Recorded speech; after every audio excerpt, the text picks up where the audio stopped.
আসসালামু আলাইকুম। কেমন আছেন সবাই? আশা করি সবাই ভালো আছেন। আলহামদুলিল্লাহ আমিও ভালো আছি। ভিডিওটা শুরু করলাম রান্নাঘর থেকেই। তো ওদিকে ভাত চড়া দিচ্ছি, ভাত হয়ে গেছে, গর্দা নিছি। আর এই যে এখন সবজি কাটার আগে তরমুজ কেটে খাইয়ে নেবো, তারপরে সবজি কাটবো। আর আজকে কি রান্না করব? আজকে হচ্ছে ডাল ভুনা করব। আর এই যেদিকে পাঙ্গাস মাছ বের করে নিছি, পাঙ্গাস মাছটা আনছি বাসায়। আর ফ্রিজে মাছের বাজারটা প্রায় শেষই, আবার বাজার করতে হবে। তা পাঙ্গাস মাছ আর হচ্ছে ইলিশ মাছ আর চিংড়ি মাছ, এই তিনটা মাছই আছে। তা ভাবলাম যে পাঙ্গাস মাছটা তো অনেক দিন ধরে খাওয়া হয় না, এখন ফ্রিজে যেহেতু বেশিরভাগ পাঙ্গাস মাছটাই আছে, এটাই বরাবর খেয়ে শেষ করে নিই। দুদিন আগে পাঙ্গাস মাছ রান্না করছি, তার আগেও পাঙ্গাস মাছ রান্না করছি, এর ওই দিন একবার ইলিশ মাছ রান্না করছিলাম, বাইরে মাছও রান্না করছিলাম। তা আজকেও পাঙ্গাস মাছ বের করছি, ভুনা করবো। আর তার সাথে হচ্ছে এই যে উস্তা ভাজি করবো, ডিম ডাল ভুনা, আর হচ্ছে পাঙ্গাস মাছ ভুনা, আর উস্তা ভাজি হবে আজকে। আর তরমুজটা খাইতে খাই নেই, আমার মেয়ের খাওয়া হয়েছে কিন্তু এখন বলতে তরমুজটা আনার পর আমি খাই নেই। খাইয়ে বলছে মিষ্টি আছে, তাই আমিও খাইয়ে দেখি।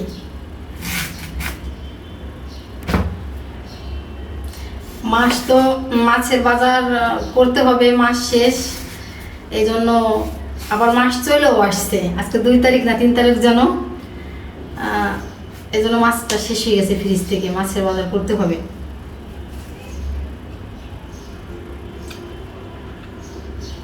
বাজার থেকে আনার সাথে সাথে আমি তরমুজ খাই না, তরমুজটা ফ্রিজে রাখলে মনে হয় আমার কাছে পরে খেলে বেশি মজা লাগে, এই জন্য ফ্রিজে রেখে দিচ্ছে না। এটা প্লেট দিদি মা, প্লেটে তরমুজ রাখি।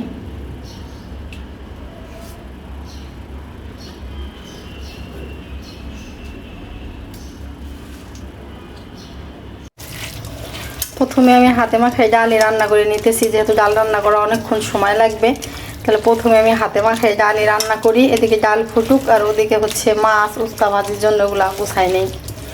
তো জায়গায় পেঁয়াজ, মরিচ, রসুন বাটা, হালকা একটু জিরা বাটা দিছি, হলুদ, তেল আর তেজপাতা দিব মাখানোর পরে। এখন মাখানোর সময় তেজপাতা দিয়ে দিলে একটা টুকরো টুকরো হয়ে যেত। আমি হাতে মাখাই ডাল রান্না করলে একটু তেজপাতা দিই।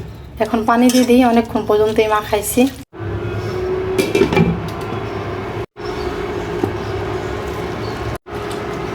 ডাল রান্না করা আমার হয়ে গেছে, এখন ডাল নামিয়ে নিয়ে উস্তা ভাজি উঠাই দেব।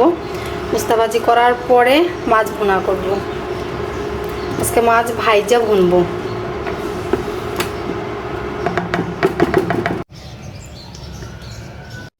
এদিকে এই যে উস্তা কাইটে রাখছি, আর এই যে মাছ হলুদ লবণ মাখায় রাখবো। এখন মাছ হচ্ছে ভাজবো, তারপরে মশলা দেবো। তো আর পাঙ্গাস মাছ ভাজতে গেলে আমার অনেক ভয় করে। আগের তা হলুদ লবণ মাখায় রাখলে নাকি শুনছি হালকা একটু ময়দা দিলে নাকি সিটে কম, কিন্তু ময়দা তো দেওয়া যাবে না, ওটা ভালো লাগবে না। হলুদ লবণ মাখায় রেখে দিই।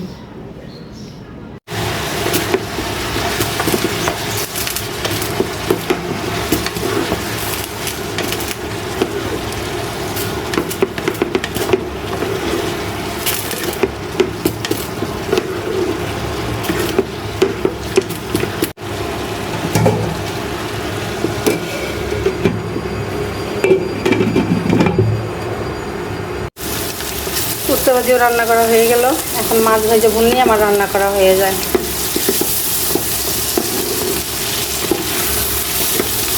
উস্তা ভাজিতে হলুদ দেয় না দেখে আমার উস্তা ভাজি এরকম কালার হয়। আমি উস্তা ভাজি করলেই হলুদ দেই না, এই জন্য এই কালার হয়। আর উস্তা ভাজিতে হলুদ দিলে আমার কাছে মনে হয় কি মজা লাগে না, হলুদ ছাড়াই মজা লাগে।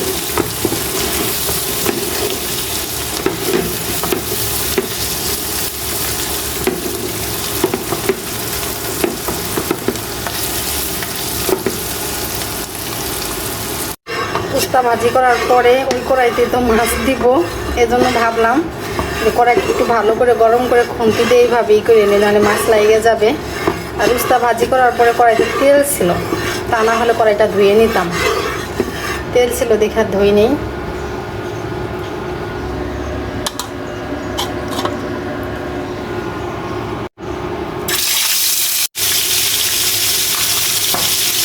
মা সেটা কিন্তু কাছে চাইতে দিই। মাছ ভাজে নেওয়া হয়ে গেছে, তার সাথে কিন্তু একটা কই মাছও আছে। তা মাছ ভাজা তো হয়ে গেছে, এদিকে আবার মাছের মশলা কষাইতেছে।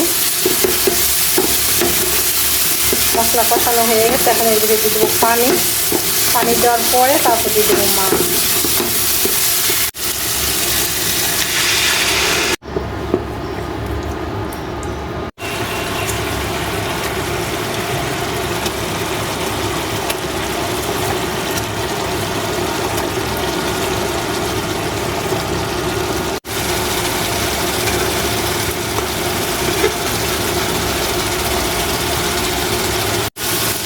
মাছ বোনা হয়ে গেছে, এখন নামিয়ে নেব।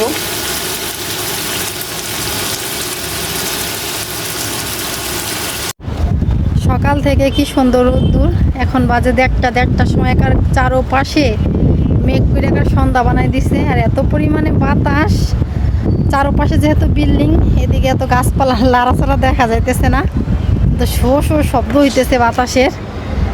এখন একটু বাতাসে হয়তো মেঘ কমে গেছে, কালো ভাবটা চলে গেছে, কিন্তু বাতাস আছে। বাতাসে যেমন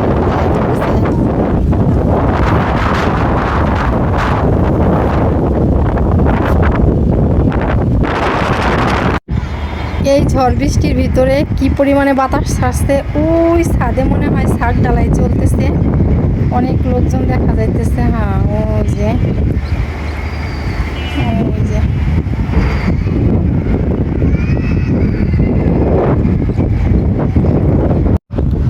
কোথায় যেন বৃষ্টি নামতেছে, অনেক শো শো শব্দ হইতেছে, আর ঠান্ডা বাতাস আসতেছে, তো মানে কোথায় যেন নামতেছে বৃষ্টি।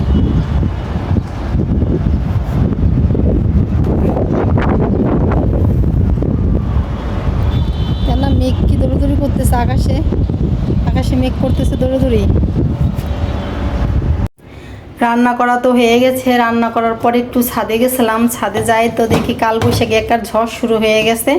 তারপরে চলে আসছি নিচে এসে ভাবলাম যে হলুদের এই কৌটাগুলো ধুই।